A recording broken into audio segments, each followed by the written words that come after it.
theme or mood is the poetry element that we talked about when the author makes you feel a certain way. So this poem is titled Dreams by Langston Hughes. Hold fast to dreams, for if dreams die, life is a broken winged bird that cannot fly. Hold fast to dreams, for when dreams go, life is a barren field frozen with snow. So, how does this poem make you feel?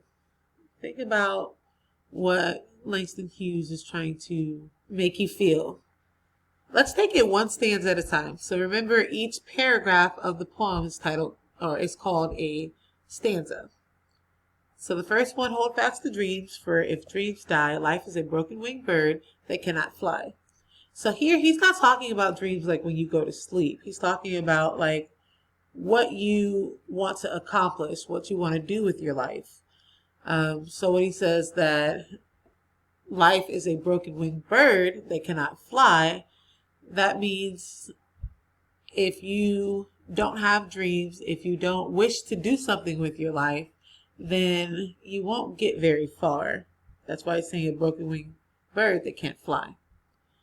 And then in this stanza, it says, hold fast to dreams, for when dreams go, life is a barren field. A barren field with snow is just a big open field that can't produce anything. It won't give you flowers. It won't give you any type of fruits, vegetables, anything. It's just kind of there for no reason.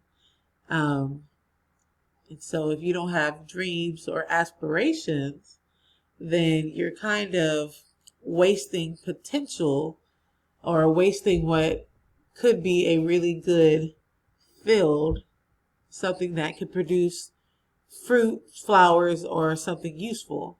So you want to make sure that you have dreams to help you become a better person and help you to have something to look forward to in life.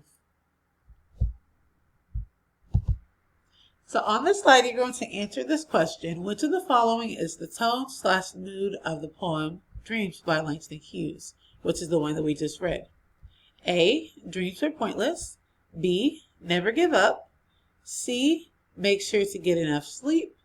Or D, dreams only happen when you sleep. So you're going to drag this red circle over your answer. And then we will move on to onomatopoeias.